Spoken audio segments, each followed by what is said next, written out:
The Apogee, and a quick update. Last I left off, I added basically 2 parts here on each side. I think they're from a B29. I ain't really for certain. I kind of found them in a parts box, and I just grabbed them, thought they looked cool.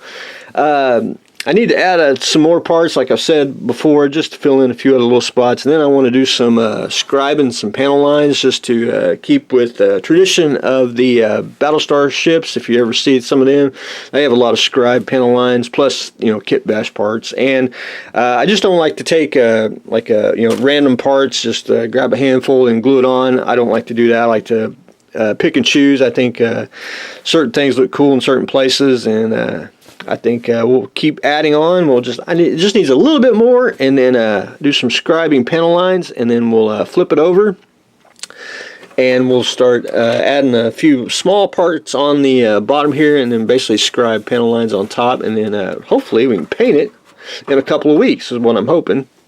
But anyway, we'll get to it. Anyway, it's taking shape, and it's very, very fun to do. It's lost art is kit bashing and making the ships, from imagination. But anyway, the Apogee is taking shape. The Enterprise C. So, last I left off, I believe I said I got future on it, and I sprayed a coat on, and then I started taking the accretion decals and applying them.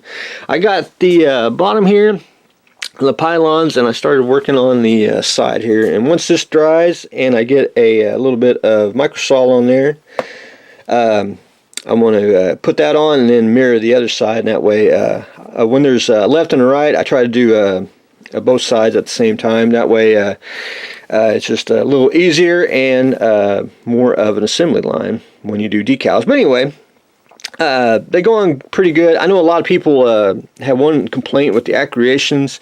If you look right here on the pylons, they're a little off-centered. I mean, they're like kind of, you could probably straighten them up. You'd have to cut them individually and center them in the panel lines there.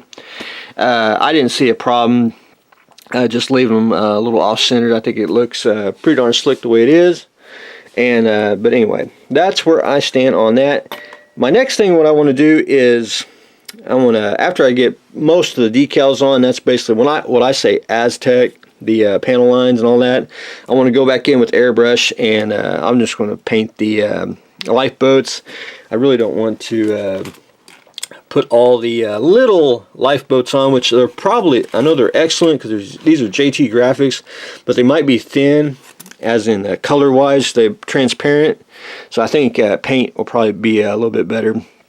And I may just, if I don't do it freehand, I'll cut out a template on a, for example, like a piece of paper or a card, and just spray out the lifeboat template. Anyway, I may do that. Who knows?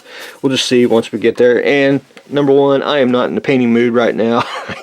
I'm in decal mode. So anyway, that's where I stand on the C. And up next, and available from me here on the channel, or Facebook, or wherever you can contact me, I'm going to do some 35th scale figures. And these are 1/35. They are 54 millimeter, and they're casted out of basically a polyester putty, which I got to be honest here, I really enjoyed casting out of the putty. There's no mess. If you can see, like resin does. Resin makes a lot of mess on your table, and it's a it's a very, very forgiving medium, and it's very easy to work with. A lot of the flash will be gone. I'll remove a lot of the flash once I cast some, but some of them I will leave. For example, like when you see the weapons, and you should be able to trim that off real easily. And I'm going to put I'm going to put a couple together. I'm going to paint some. I'm also going to, when I paint figures, they're going to be quick and dirty, basically for picture taking, because I'm going to take some of these to shows and everything, and show a picture of the completed model. Oh my God, talking too much here. But anyway, I want to show that in the next couple of videos. Some of these I'm painting, and they're going to average between $3 to $5 a piece. depending on. And you're basically going to be Agents of S.H.I.E.L.D., Colonial Marines, or like Special Forces, modern day soldiers. But anyway, detail on it's pretty darn sharp, and there will be some cleanup, and I like to do cheap figures, especially on my kits, and I like to do more of a conversion kit because you don't necessarily have to add, what I supply. You can, go to the old parts box or add your own arms and heads and whatever, and just let imagination run wild. But anyway, that's what I've got going on today before I choke to death here.